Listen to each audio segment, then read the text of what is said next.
మీ వెన్నెముక సమస్యలకు ఏకైక శాశ్వత పరిష్కారం doctor Jadhav southern spine, Chikkadapalli RTC cross roads, Hyderabad.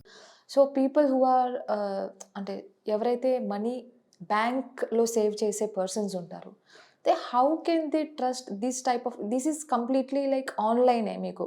మీరు మీ ups or lows, downs yeah!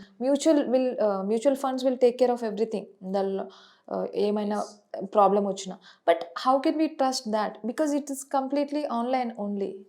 బ్యాంక్‌లో కూడా అంతే. బ్యాంక్ ఓన్లీ థింగ్ ఏందంటే it is next to you. But ఇప్పుడు మీరు చూస్తే అందరూ డిజిటల్ బ్యాంకింగే చేస్తున్నారు. వి హార్డ్‌లీ సీ రియల్ మనీ.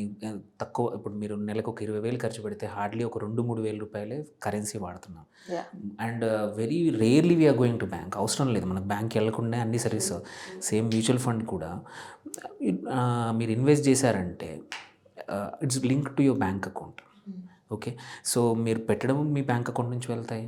మీరు ఎప్పుడు కావాలన్నా సరే మీ బ్యాంక్ అకౌంట్‌లోకే వస్తాయి. So there is no way cash involve లేనే లేదు. అండ్ ఇంపార్టెంట్ థింగ్ ఏంటంటే highly regulated industry. So there is no scope అంటే దాచిపెట్టడానికి.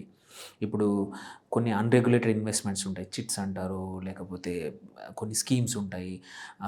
ఆ కంపెనీ ఫోల్డ్ అయితే ఎవరికీ తెలీదు. వాళ్ళు బోర్డ్ ఎత్తేస్తే మనకేం తెలీదు.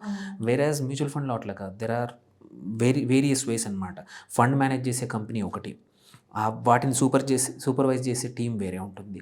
మళ్ళీ వీళ్ళు ఎక్కడ ఇన్వెస్ట్ చేశారో అని మానిటర్ చేయడానికి థర్డ్ పార్టీ రిజిస్ట్రార్స్ ఉంటారు. Third party registrar will know everyday compile చేస్తుంది. వీళ్ళు ఓకే ఈ మ్యూచువల్ ఫండ్ కంపెనీ ఇవాళ ఒక 10 కోట్ల రూపాయలు ఇన్వెస్ట్ చేశారు జనాలు. ఈ 10 కోట్లని ఎక్కడ పెట్టారు? Okay. So they have to report. This mutual fund company has to report to the registrars. So ఆ రిజిస్టార్ పెట్టేసి ఎంతమంది డబ్బులు పెట్టారు వాళ్ళకి యూనిట్స్ కూడా అలాట్ చేస్తారనమాట. లైక్ ఎట్లా స్టాక్ మార్కెట్లో నంబర్ ఆఫ్ షేర్స్ అలాట్ చేస్తారో ఇక్కడ ఈక్వలెంట్ ఏంటంటే యూనిట్స్. సో ప్రతి యూనిట్ది అక్కడనేమో వాల్యూ పెరుగుద్ది, ఇక్కడేమో ఎన్ఏవి అంటారు, నెట్ యాసెట్ వాల్యూ. సో ప్రతిరోజు నెట్ యాసెట్ వాల్యూ ఎట్లా అవుద్దంటే లెట్స్ సే ఒక మ్యూచువల్ ఫండ్ స్కీమ్ కింద జస్ట్ ఫర్ సింప్లిఫికేషన్ ఒక ₹1,00,00,000 ఉన్నాయి. అందులో ఒక 1,00,000 మంది పెట్టారు. అందరూ ఈక్వల్గా పెట్టారని అజంప్షన్ చేద్దాం. సో ఇవాళ స్టార్ట్ చేసినప్పుడు అందరూ ₹100 పెట్టి ఒక్కొక్క యూనిట్ కొన్నారు. సో 100 ఇంటూ 1,00,000 1 crore అయింది. ఒక 15 రోజుల తర్వాత కోటి హ్యాస్ బికమ్ 1.1 crore అయింది. 1,10,00,000 అయింది. సో ప్రతి ఒక్కరి 1,00,000 హ్యాస్ బికమ్ 10% గ్రో అయింది. అంటే 1.1 lakhs అయింది. So every unit of has grown by 10%. So ఈ ప్రతిరోజు ఇది ట్రాన్స్పరెంట్గా పబ్లిష్ అవుతుంది data. So there is no hiding. And so that is అదే చాలామందికి అట్రాక్టివ్ అనమాట. సో నీకు తెలుసు నీ ఫండ్ ఎలా ఉంది, పెరుగుతుందా తగ్గుతుందా, మార్కెట్తో పాటు పెరుగుతుందా, పెరిగితే సేమ్ ఈక్వల్గా పెరుగుతుందా, ఎందుకు పెరుగుతుంది. అండ్ ఇంపార్టెంట్ ఏంటంటే ప్రతి స్కీమ్ లెట్సే ఈ ₹1,00,00,000 ఎక్కడెక్కడ పెట్టారు. Let's say they have invested in ICICI bank, HDFC bank ఇంత, అండ్ ఈ కంపెనీలో ఇన్ఫోసిస్లో పెట్టారు, లేకపోతే ఇంకా కొత్త చిన్న కంపెనీస్లో పెట్టాము. ఒక 20-30 కంపెనీస్లో పెడతారు. Which we cannot do. మనం చేయలేము యాజ్ ఎ ఇండివిజువల్ ఇన్వెస్టర్గా. ఇన్ని కంపెనీస్ని పర్ఫార్మెన్స్ని ట్రాక్ చేస్తూ కొనడం, అమ్మడం, ఒక పోర్ట్ఫోలియో బ్యాలెన్సింగ్ చేయడం అనేది కొంచెం డిఫికల్ట్. అంటిల్ అండ్ అన్లెస్ మీది ఫుల్ టైం అదే పని అయితే తప్ప, ఆర్ మీకు ఎక్కువ టైం ఉంది పోర్ట్ఫోలియో బ్యాలెన్సింగ్కి, పోర్ట్ఫోలియో క్రియేషన్కి ఈజీ. బట్ ప్రొఫెషనల్గా మ్యూచువల్ ఫండ్ వాళ్ళ జాబే అది కాబట్టి మన డబ్బుల్ని ఒక చోట పెట్టరు. సో డిఫరెంట్ ఇండస్ట్రీస్లో పెడతారు. And there are set of guidelines by SEBI. ఇప్పుడు వీళ్ళ దగ్గర ₹1,00,00,000 ఉంటే ₹1,00,00,000 తీసుకెళ్ళి ఒక కంపెనీలో పెట్టలేరు. Maximum there is a 10% cap. So ఒక కంపెనీలో 10% కన్నా ఎక్కువ పెట్టనివ్వరు.